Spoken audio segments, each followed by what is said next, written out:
Hello, welcome to the Powerhouse Woman Show. I'm Monica Pierre. I'm the host of the show where we bring the most amazing powerhouse women and have honest conversation. They share their tips and what they've done to have success and their lessons learned as well. I am a three-time Emmy award-winning journalist, executive producer. I'm also the founder of the Storymaker Academy. And in the Academy, I show you how, as a powerhouse woman, to bravely and boldly tell your story and that you become the guardian and the gatekeeper of your story. So I'm very passionate about stories. I'm very passionate about our next guest. We're going to have and bring it to the stage on the Powerhouse Woman Show, Dr. Ronicka Briscoe, and lots of accolades. But she is the founder of Women Actually Winning on the Road. I love that, Winning on the Road. And she's also a contributing author of the book that she's going to talk about. And that basically is Brave Women at Work, Lessons in Leadership. Dr. Briscoe, welcome to the show again. This is your second time.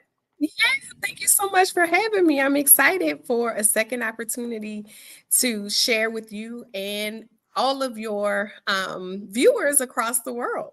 Thank you for Yes, having me. we are an international show. Love that. Love that as well. So let's begin. One of the reasons why we have you on is to talk about this amazing book that's coming out that talks about brave women at work, lessons in leadership. You are a contributing author. Talk about your contribution to the book.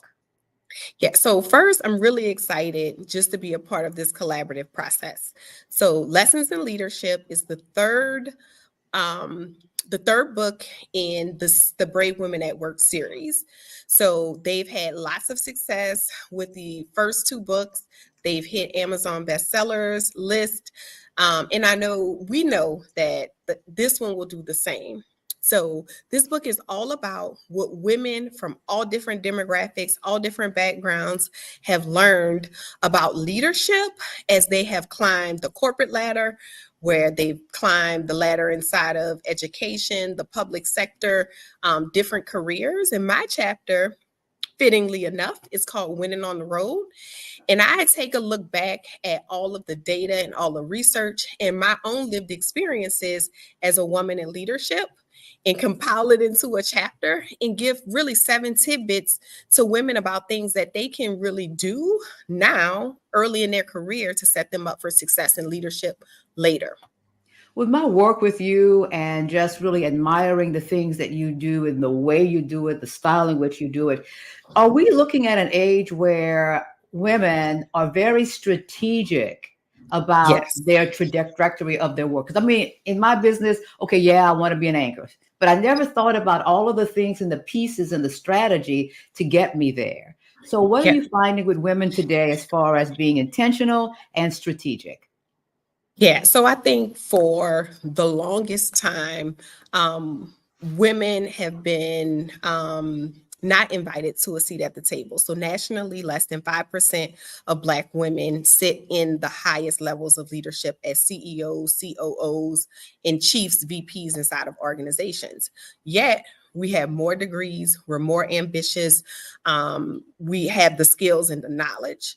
So now, in learning from how other people have really ascended to the highest levels of leadership, Black women are really saying, okay, this is what I want to do. So, what is it going to take for me to do that? Unfortunately, a lot of women get stuck in middle leadership and they never have the opportunity to ascend to the highest level of leadership. So, as I entered my doctoral journey, one of the questions that I had was, how does the most successful women, how have they done this? I know we all know about the challenges, we all, and that's a big part of the story. But what are the things that we can operationalize and we can do as well to follow in their footsteps so that we can increase that less than 5% exponentially over time by learning and growing and supporting each other? Well, this is so amazing. So, in a nutshell, what did your research and the studying of these women show? So there's certain things that women who have reached these highest levels can pinpoint as important factors. So one of the important factors for all of the women was really knowing who they are. right? So understanding their niche, understanding what they bring to the table, understanding their worth, their value. And, as I've met and interviewed more women, more similarities came about. So, one of the findings is that most women who are in the highest levels of leadership are actually recruited. They don't apply for jobs, they are really sought out and sought after to take on these roles inside of organizations. And honestly, that's how the title came about, Winning on the Road, right? So when we look at athletes who went on the road, they are in spaces where they're not the home team, right? And when you are on the road, you have less fans, you have less support, your accommodations are not as great as the home team.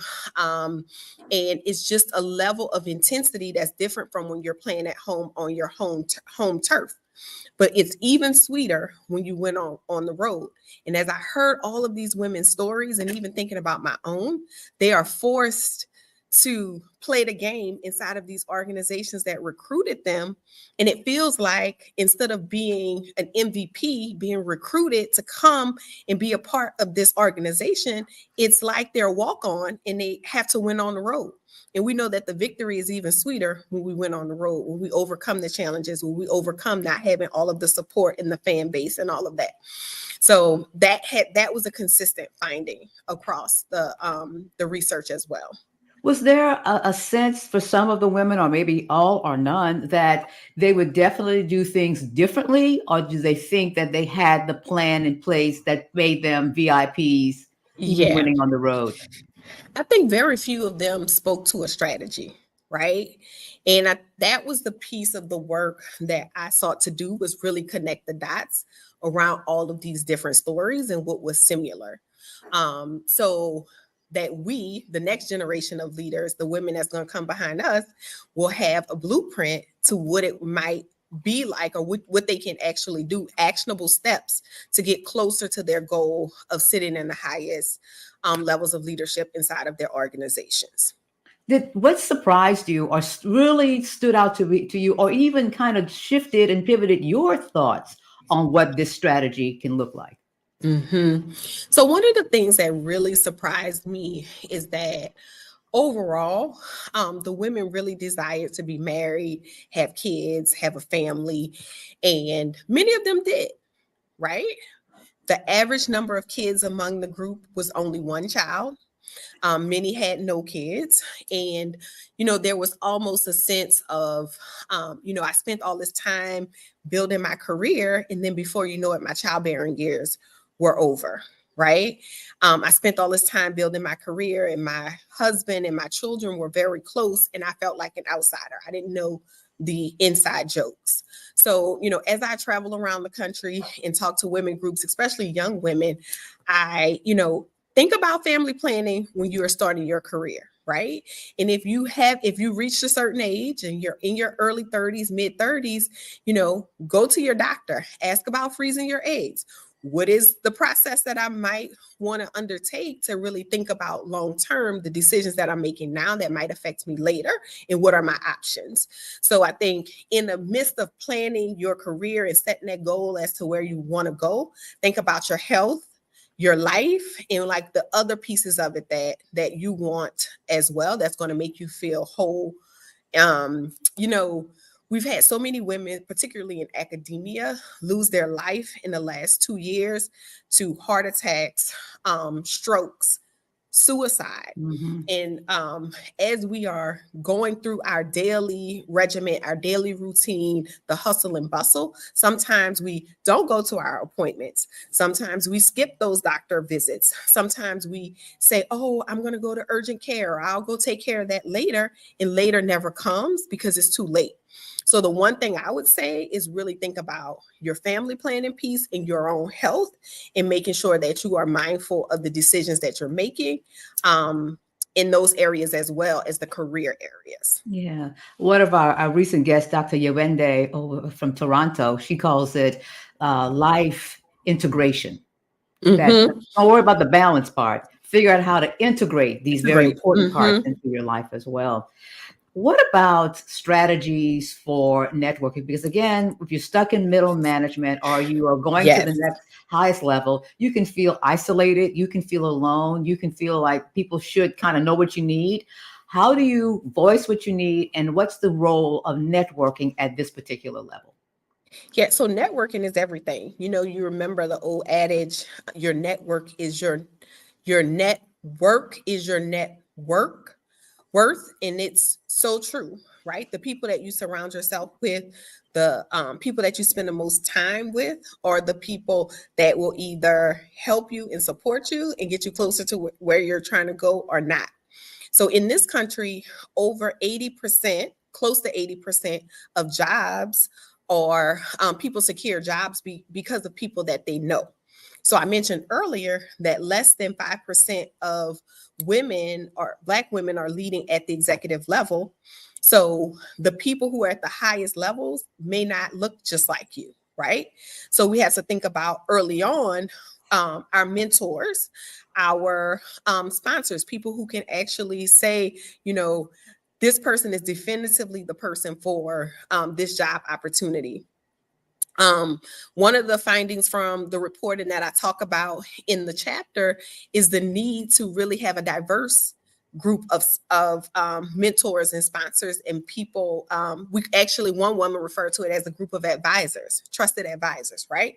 To give different perspective, because our lived experiences offers us different perspectives in different situations. So when you have that diverse group of individuals, it really helps you to be more well-rounded and think outside the box and get you closer to your goals. As a little bit of homework, because my background is in education, I would have anyone who's watching the show to really list their networks. What kind of alumni associations are you a part of? Boards, volunteer opportunity, churches.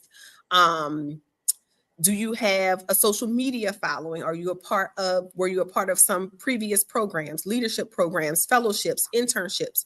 Really list out all of your networks and think about the people who you are connected to at those places, and who are the key people who can help you and support you as you go on your journey.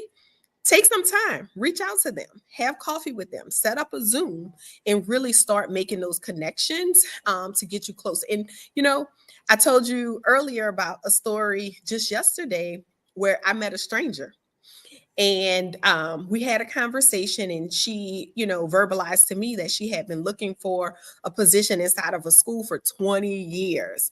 And I said, really? And she's like, yeah, I've been trying and I've been trying. And so at this particular event, there were a lot of educators there. I introduced her to a CEO of an organization that I was familiar with. And he actually said, somebody just resigned just this week. And there'll be a great opportunity for you to come on over and utilize your skills at this particular school. So sometimes it's just about verbalizing to the people in your network that this is my desire, this is what I want to do, and then they can help in supporting you in getting there. Right. And and again, it's also knowing that it goes two ways too.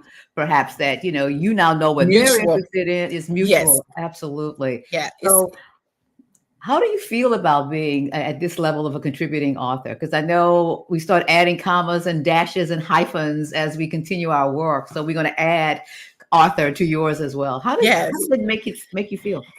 I'm so excited about it. Honestly, I'm excited this summer to go on tour, to share the chapter, and to really get some feedback from all the women across the world who have not had a blueprint, who have not had a roadmap to getting to where they want to go, and really seeing how far that they can take these tools and tidbits and advice and move it forward for their career trajectory and getting them closer to where they want to go. Wonderful. So it's exciting. It is exciting. I'm so excited for you. What's the best way for people to not only know about the book, but to follow? You're doing some amazing winning on the road. If you are looking for a masterful facilitator slash leader of a discussion, Dr. Ronicka Briscoe is the absolute one for you to contact, because you are amazing to watch and Oh, participate as well. Thank you, thank you, thank you. So my website is drronickabriscoe.com. You can find me on LinkedIn, Dr. Ronicka Briscoe, on Instagram and Twitter at Winning on the Road.